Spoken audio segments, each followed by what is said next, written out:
So today's class is Easier Gardening for Everyone.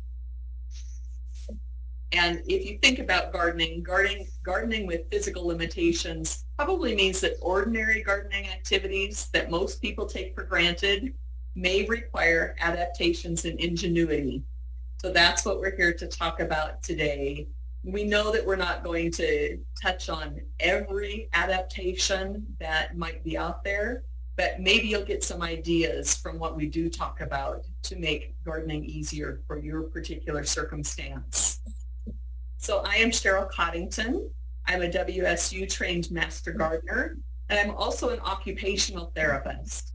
And for those of you that may not know what occupational therapy is, we help individuals adapt their environment or the way they participate in desired tasks to be both successful and safe.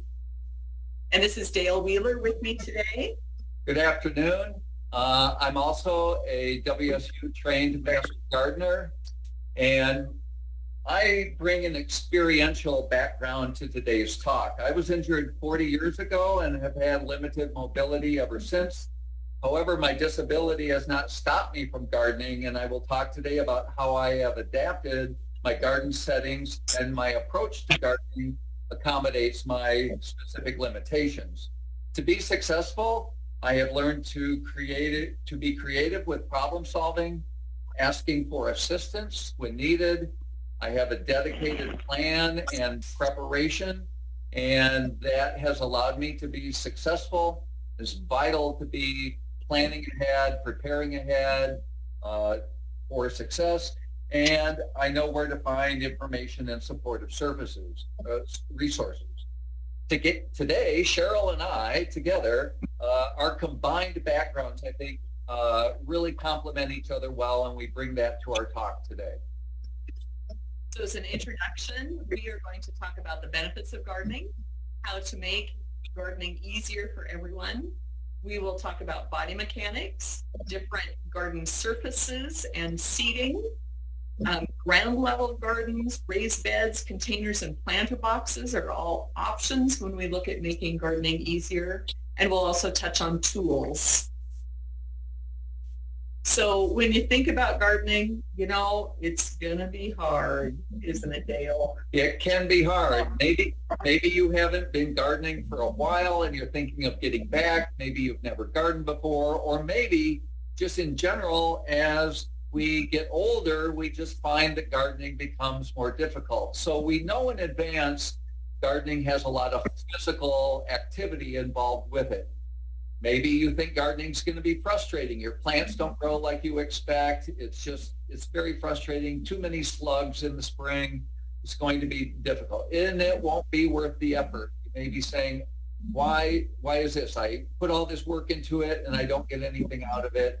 How could gardening possibly even benefit me?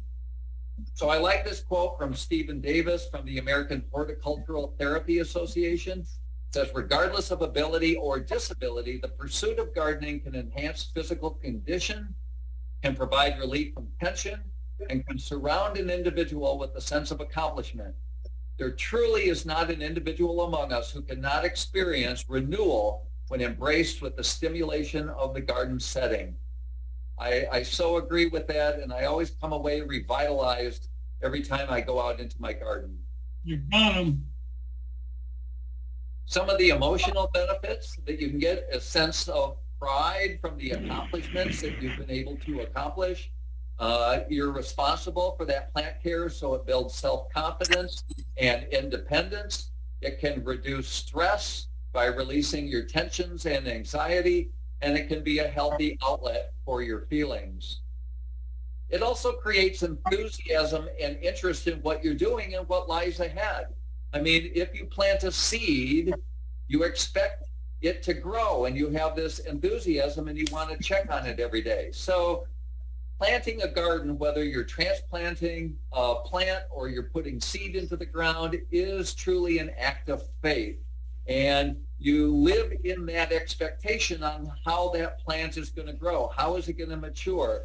Are you going to be able to harvest the fruit off of that? So the quote is, to live in expectation is to live. And I really believe that gardening is this pursuit of expectation and for life.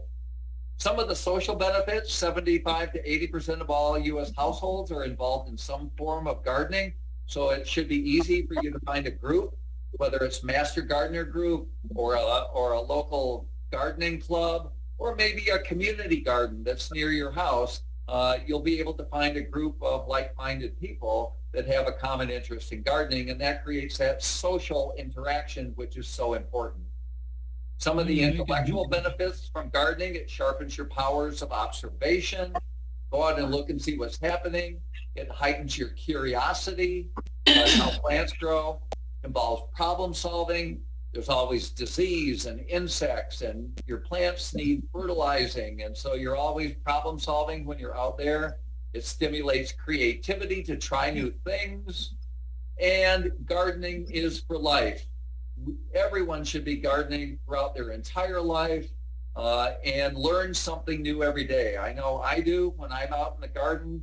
It should be a lifelong pursuit to keep everyone active. There are also physical benefits of gardening. When we're out gardening, just think about all the things you can see, you smell, you touch different textures, you taste. Who doesn't like to go out and get that first ripe strawberry and get it in your mouth, or to pick a cucumber off the vine and eat it? You hear the bees buzzing around, and hopefully not your neighbor's lawnmower too much when you're out gardening. Most of all, we get to enjoy the fresh air, and on those sunny days like today, we can enjoy being out in the sunshine. But gardening can also be enjoyable when it's cloudy, and sometimes even when it's raining. It's nice to get out in the garden. So when we're gardening, the physical benefits are that we're working on our fine and gross motor skills. We are stretching and strengthening our joints and our muscles. We work on coordination. By the middle and end of the gardening season, we are definitely improving our stamina. And we're also working on our flexibility, because we really do use our whole body when we garden. So do we wish that gardening was easier? Don't we all? We may have limited strength, may have limited mobility, may have difficulty sitting, kneeling, stooping, reaching, or standing. Maybe you're new to using a mobility device. All these things can get in the way of gardening, but they don't necessarily have to. So your particular abilities will determine what adaptations work best for you. And like I mentioned already, we probably aren't going to cover every adaptation that there is out there, but hopefully you'll get some ideas and ways to make gardening easier as we talk through the different points.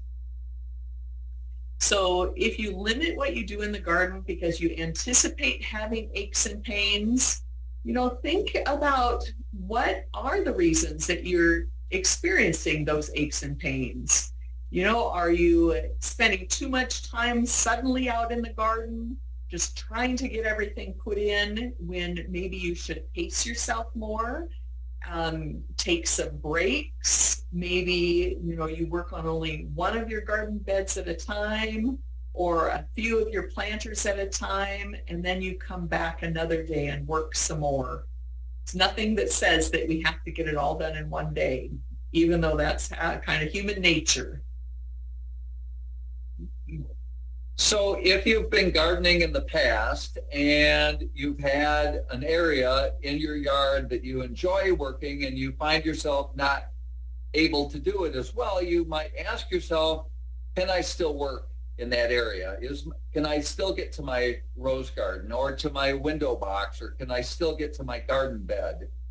And if you can't, or you're finding that it's difficult, you may ask yourself the specific tasks that are required to tend your plants in that area. It's a matter of getting from your house out to that area. So it's moving through that space. Maybe it's bending over to plant. Maybe it's bending over to weed that particular space, watering, tending, harvesting, all of the tasks, and identify what those are and which are the ones that you're actually using. So what we're going to talk about next is body mechanics. So I like to think of how we work in the zone. So the zone is between your shoulders and your knees and half an arm's length in front of your body. So when you think of that, half an arm's length in front, if you have your arm at your side and it is in front of you, your hands are in front of you, there you've got half an arm's length.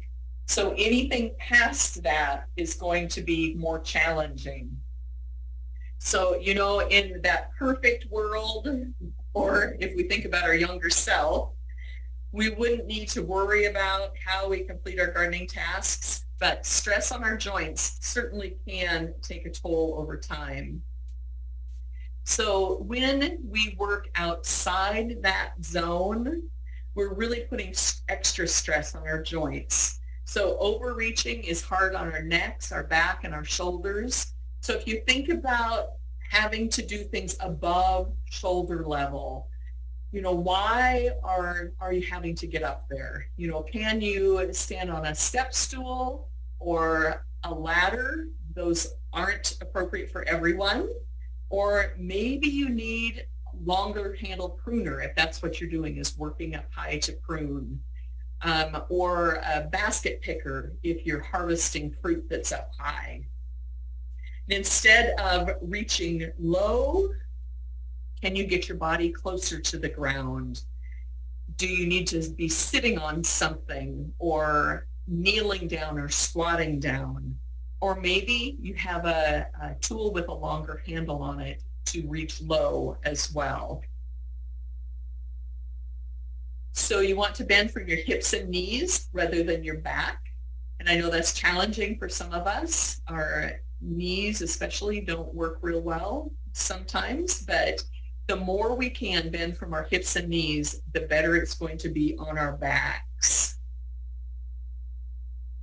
We want to carry items in front of you. And that seems pretty self-explanatory, but sometimes we tend to carry things kind of on one hip to the side, and that can cause some twisting of our body.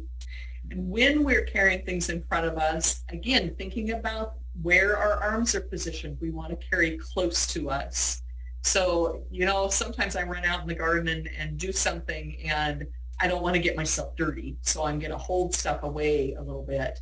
But maybe I want to designate a garden apron to wear or an overshirt that will keep that dirt off so that I can keep what I'm carrying close to my body. I want to push before pulling. So if you have to move something in the garden and you can push it, to be pushing about waist level is going to be most effective. If I have something and I'm trying to push it from way up high here at shoulder level or down near my knees, I'm going to get a lot of resistance. So I'll get kind of the best bang for my buck if I'm pushing about waist level. And I want to pull before lifting. Maybe whatever it is, that heavy planter, I just can't push it. But if I grab a hold of the edge of it, I'm able to pull it instead. That's going to be better than trying to lift it.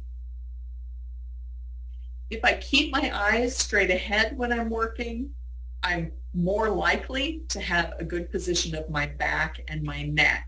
So I can still bend from my hips and knees and look, my eyes are looking straight ahead, but my whole body is forward instead of bending just my neck to look up or down. We want to avoid twisting. So when I think about twisting in the garden, if I'm moving a pot that maybe I have in front of me and I'm going to place it over here, there I am twisting. Or another really good example of twisting is using a shovel. So I get that shovel full of dirt and I twist to put it off to the side. Better ways to do those things are to make sure that our feet move at the same time as we're moving our body. So that way we're keeping everything together and we're not twisting. And, sometimes we think, oh gosh, that'll make me slow down and I won't be able to get as much accomplished. Initially, that's true. You may have to think about it a little bit more. But as your body gets used to moving your feet at the same time that you're moving the rest of your body, it really won't make anything any slower. So here again, it's just a picture showing how this person is able to squat to work in her garden. Maybe she's got an area that she needs to pull a lot of weeds, so she's going to be there for a little while. Again, not all of us can get into this type of position, but if you see that her back is straight, her neck is pretty straight as she's looking down, and she's not reaching way ahead of her body to work. Now, for some of us, again, we may need to get something to sit on to achieve a similar position. What I want to talk about next is hands. So we use our hands a lot when we're out in the garden. So we want to avoid grasping small tools. So if there's a way to build the handle up on your tool because, you've got arthritis in your fingers now and they just don't grasp very well, maybe you can get some pipe wrap and wrap around that tool handle, or some other type of a foam that can make that handle a little bit bigger. We want to avoid a lot of pinching with our fingers. Pinching and pulling things apart is really hard on our hands. So sometimes we may need to get a pair of scissors out to cut something instead of pulling it apart. That's just going to take a lot of stress off of our hands. And to work with our hands open as much as possible. Maybe I need to count out some seeds, so I'm going to dump some in my hand and then I'm going to sort through them rather than doing a lot of picking and pinching. Also think about using gloves when you're gardening. Having gloves on just gives us a little bit more tact to hold our tools so we don't have to use as much force to hold on to them. And it's just really is better for our hands to have some gloves on. If this time of year you're getting out in the garden and maybe you've got a flower bed that you haven't worked for a long time and that soil is pretty compacted down in there, you may want to change the grasp on your tool as well. So to hold a tool with a dagger grasp, to do some poking, and then to change that grasp to use that trowel to dig is going to be easier on your hand than having that twisted motion of your hand and arm to get in there and loosen that soil up. So think about all those kinds of things when using your hands. So you may have a property, or you may have a garden area where you live that has barriers that are new barriers.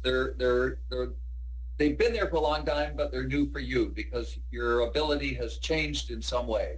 So whether it's a set of stairs or a wall, or there's something that is preventing you from getting into your garden space, ask yourself, what is that barrier? And are there ways to overcome that specific barrier to still get to where you want to go? For example, in this top picture, there's a flight of stairs. So that can be hazardous to have to walk up and down those stairs with tools in your hands.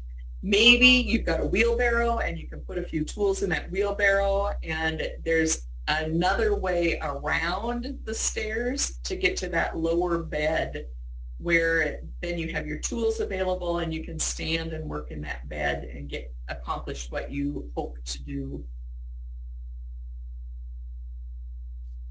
Again, being able to identify the specific barriers that are preventing you from getting to the space that you would like to, then you can address how to overcome that specific barrier and think of ways to get past that barrier. When Dale and I look at this picture, we just chuckle. There's no good way to work in this garden. You may be able to get to that top part of the bed easily and maybe able to get to the lower part of the bed as well. But that rail on the stairs is great to get up and down the stairs, but it sure doesn't provide any access to the garden. So this is really a young person's garden. Exactly. I agree. All right. We're going to transition here then, thinking about your surfaces and your pathways. Because when you're going to your garden and you're using that space and that surface, that pathway, think about what that material is, and you may need to change that. We always want a nice level surface that avoids tripping hazards. You don't want to be falling. If your balance is off a little bit, you may need to put edge guides if you're using a walker or canes to avoid tripping hazards and falling. You want a hard, smooth surface, whether it be a pathway or a ramp, if you're using a wheelchair or walking aids. This was my space when I first moved into my house, and I knew in a wheelchair it would be challenging for me to get across the lawn. So I asked myself, how must I make this space accessible to my particular ability? So the first thing I did was to put in this patio.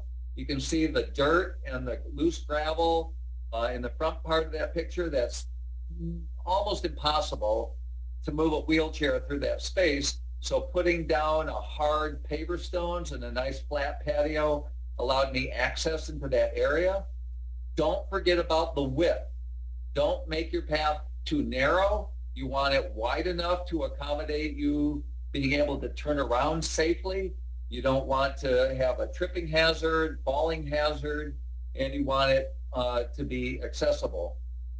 The inside of my greenhouse, the walkway is 4 feet wide and has a nice hard paver stone surface, so I can wheel into the garden or into the greenhouse itself and be able to easily turn around. I have access to the shelving. I have access to the raised beds. And this works really well for my abilities and limitations. The raised bed area, again, one of my primary concerns was the walkway and the surface.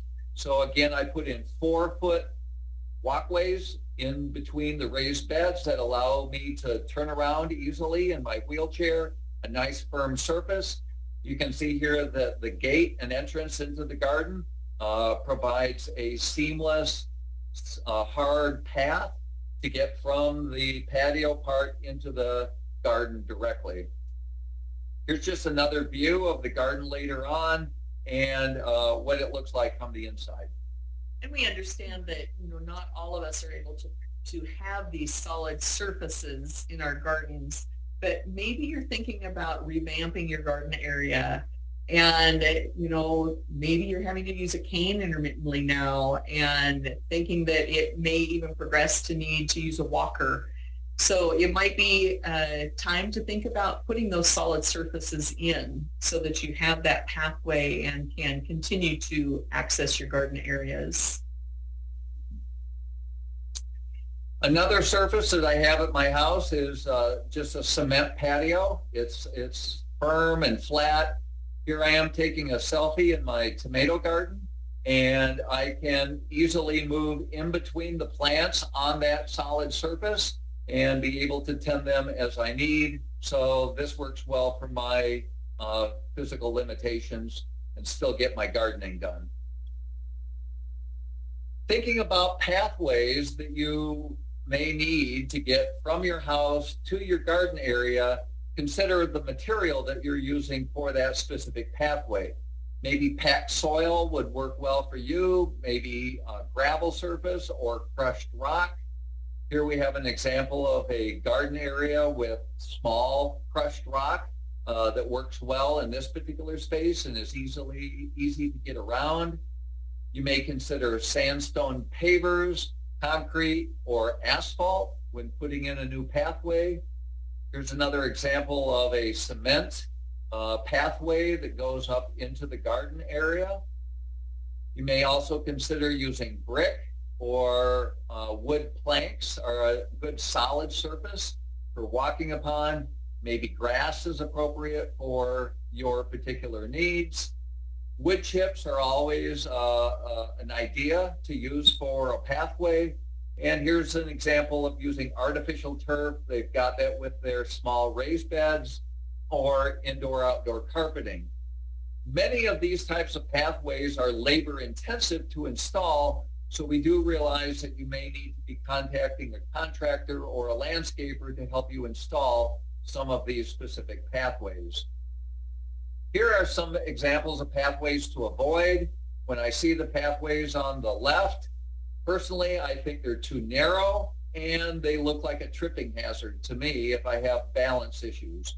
The pathway in the center, it looks like it's beautiful, but a lot of maintenance. And to maintain that beautiful pathway would require getting on your hands and knees and bending down and a lot of maintenance. And with my limitations, I surely would not want to maintain that pathway.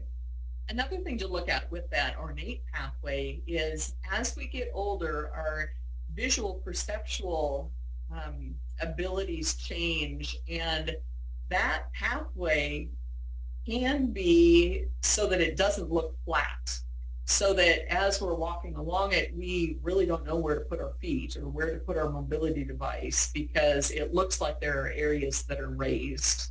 Mm-hmm. And the final picture there is the large stone, and wheelchairs literally can get stuck in that and just can't move forward.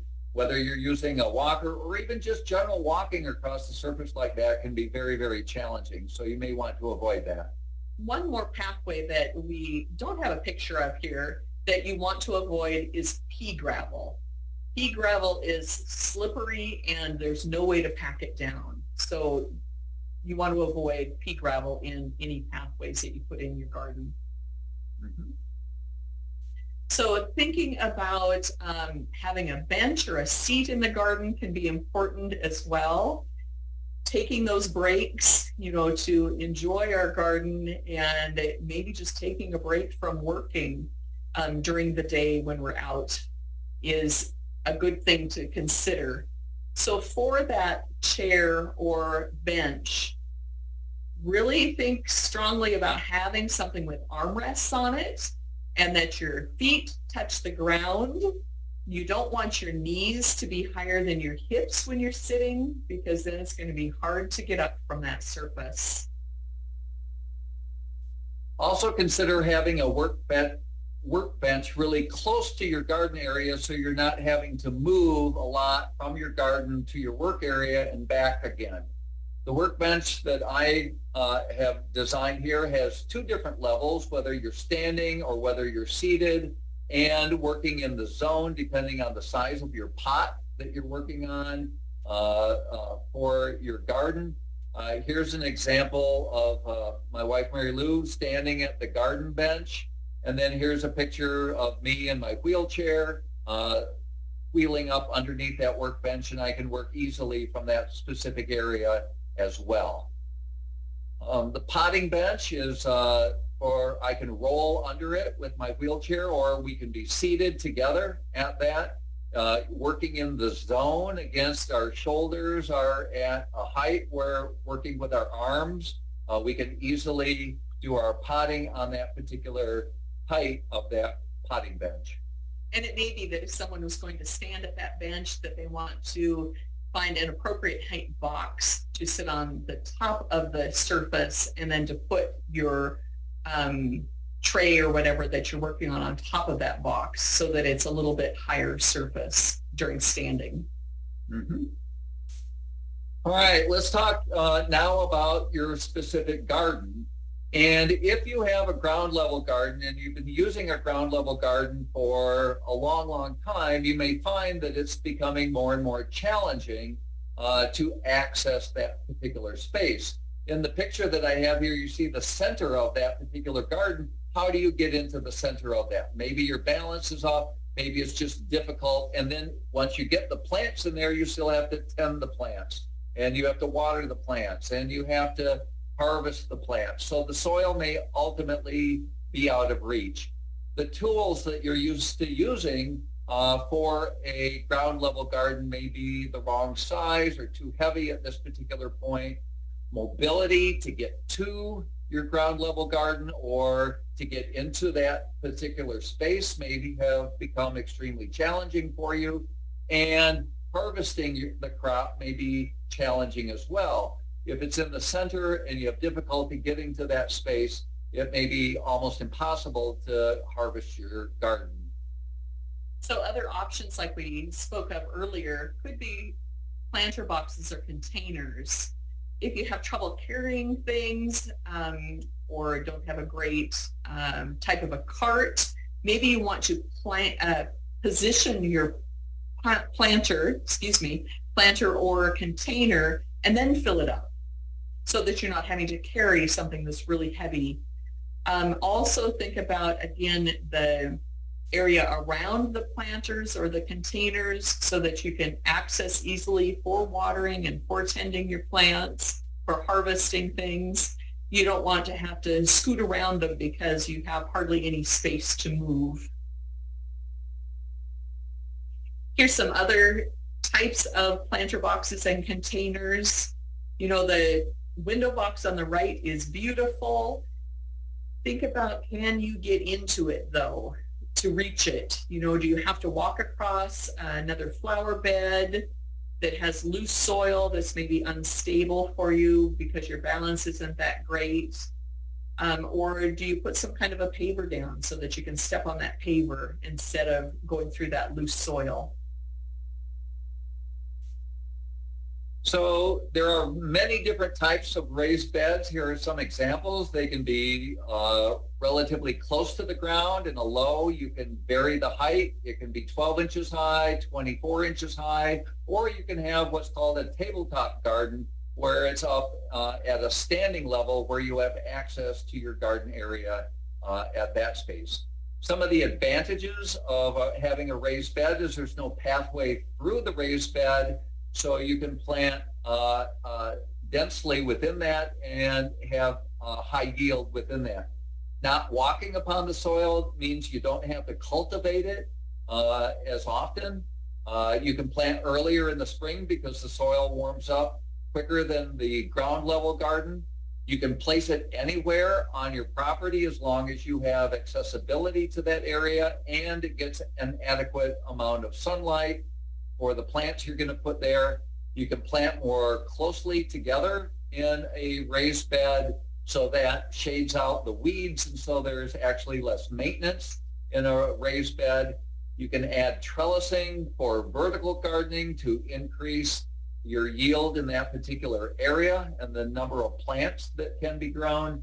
And when you're tending the soil that's inside of the raised bed, you have a lot of different options. You can be kneeling if you wish, you can be seated, or you can stand with minimal bending to get to that particular height on the soil surface itself. So here are just some other options for raised bed gardening. As you see, you can access these beds from either side, so you don't have to do a lot of reaching. And they're elevated at a good height, so you're not doing lots of bending either. Some other options for raised beds. Here are some pallets that have been hooked together. One thing about this garden is if you're using a mobility device like a walker or a rollator or a wheelchair, these pathways aren't wide enough. So do consider that when you're putting raised beds in. This raised bed is nice and deep, so you could plant some root vegetables like beets or carrots because it's not a typical tabletop bed. In this picture, you also see some nice trellising in the back so that you can have some vertical gardening happening. Some of the disadvantages of having a raised bed is that the soil does tend to dry out more quickly than in a ground level garden, so that increases the amount of time and effort to water that particular soil throughout the summer. The plants may grow taller if you're starting out at a higher height, and so they may actually grow out of reach. They do warm up more quickly in the summer. So if you have excess heat, maybe it'll damage the plants themselves. And then also there's upkeep on the frame itself that you may have to replace some of the siding on the beds as they age. We have some other options for raised beds that we've talked about already some. On the left, there's a tabletop bed. You know, you're not going to plant anything very deep or root vegetables in that bed, but it's very accessible. The keyhole bed in the center is, again, a way to access the garden bed from all sides, and it's high, so you're not having to bend over. And there's another tabletop bed on the right that is very accessible.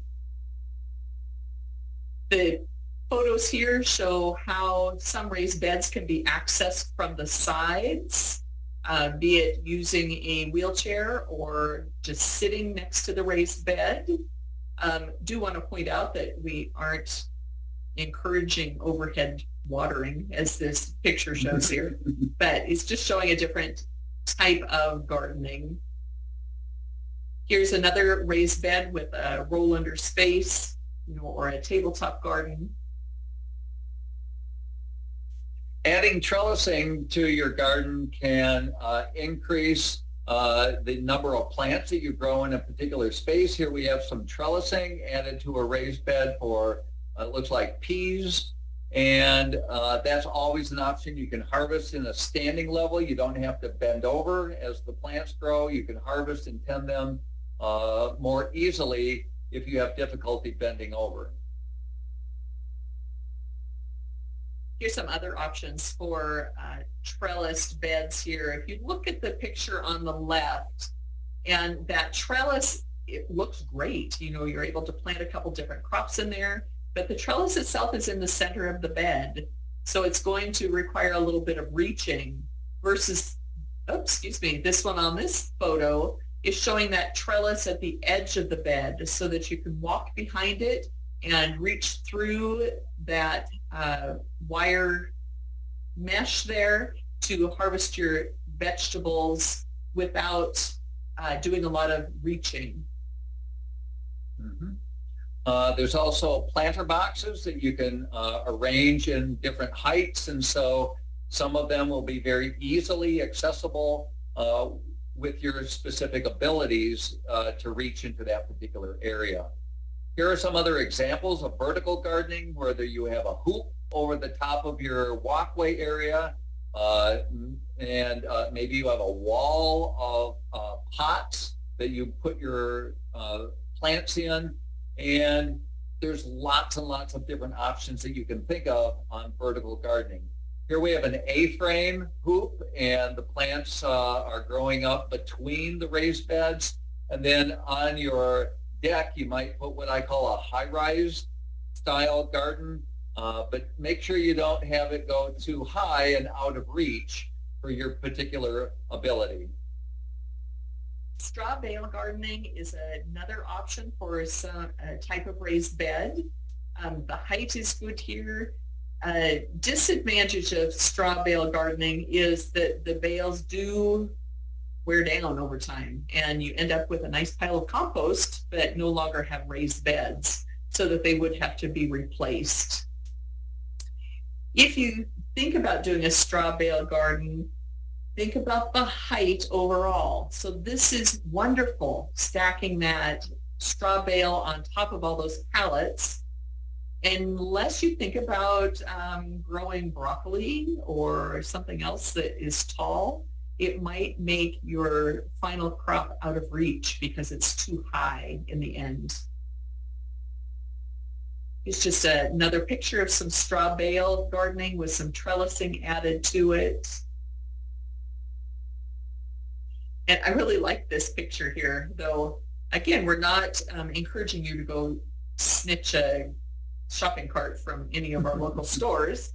But isn't this nice to be able to move your garden and follow the sun through the day in your garden area? Also consider spigot height. Again, it may not be something that you can change, but maybe if you're thinking about modifications to your garden and you can extend that spigot height so you're not having to bend so low, may be very valuable for you. Wouldn't we all like a garden like this one? The raised beds are a great height. They're a great width to access.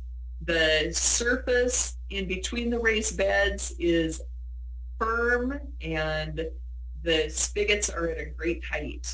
So that's kind of a model raised bed garden area there. So now we want to talk about tools and tool modifications. This is, a very specific type of shovel. It shows some different shovels there, but you push on it in the center of the shovel, and you can use that center handle to get some better leverage by holding onto that handle instead of having to grasp around just a standard handle. Not that many of us will use a type of tool like this in our home gardens, but just to show that there are some tools available that you can use two-handed instead of with just one hand. We talked a little bit about stools earlier. These can be great. You just have to make sure you can get up from it when you're done with your gardening. Here, this shows this woman being able to keep her back straight and her eyes straight ahead while she's working. She's a little bit beyond that half arm's length ahead of her, but depending on what she's doing with that trowel, she may be just fine and not putting a lot of stress on her body. But again, can she get up from it when the day is over? And will her knees tolerate being in that position for a while? Here's a type of cart that can be nice to be able to scoop or shovel or even sweep items into, but then can you get to the ground to pick it back up, to move it ahead? While we have this picture of this cart on, I want you to think about wheelbarrows as well, wheelbarrows and carts. So if I need to go to the store and buy a new wheelbarrow, I want to check the height of those handles. And I want those handles to be about waist level when I'm moving the cart. So if I'm 5'2", I'm probably not going to choose a landscaper's wheelbarrow because that's going to be too big and too hard for me to move around. So do check out the different handles and heights of any type of a cart you may choose. I have a utility cart that I use in my garden area that works really, really well. I can put several bags of soil. I can put soil amendments, my lime. I can, put lots of plants on top of the cart as well. And it's easy to push through my space. So I can take it into my greenhouse. I can take it into my garden space, and I use it every single day. And if you think about having a cart, it's a great addition if you have limitations. Here's a different kind of a tool where this fellow is able to drop a seed through the PVC pipe without bending over. He's able to plant his seeds. I would guess that it has markers at the bottom of it so he can gauge how deep he is putting that seed into the soil. And there's even that little guide sticking out the front there so he can space the seeds appropriately. So, this would be something easy to make as well. And maybe you just want to use that piece of PVC pipe and not have the extra parts on it. Here's a different kind of a trowel here. Maybe this person doesn't have great grasp in their hand, so that strap on their forearm is going to just give them a little bit more power to be able to use that trowel. These are great tools. They have a nice ergonomic handle that has a curve to it. That rubberized grip is large and has some tack to it, so that those tools are easy to hold on to and keep your hand in a good position at the same time. Like that first picture of the forearm strap here, this is a similar grasp for holding tools. So different than how we typically think of holding a tool. It may just make the difference in you being able to get out and use tools in your garden. Now, these tools probably aren't real strong to be doing a lot of heavy work in the garden, but for some raised beds or some planters or other type planting containers, they may work just really well. Oops, I seem to be stuck here. Oh, here we go. So here this gentleman is using a trowel that has a long handle and that alternative grip with the forearm strap so that he's getting a little bit more leverage to get out in his garden.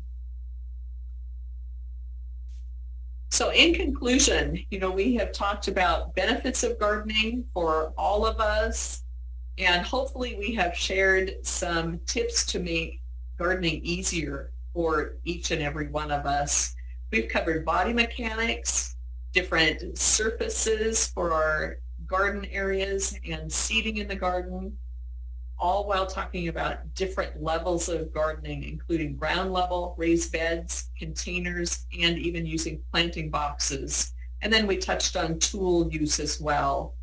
So again, we know we haven't touched on everything and every adaptation that might be necessary for your garden, but hopefully we've given you some good ideas today to make gardening easier for you. Mm-hmm. And here we have all of our photo credits. We had a lot of pictures in our presentation today, so lots and lots of photo credits given for that. Keeps going. And we'll entertain any questions.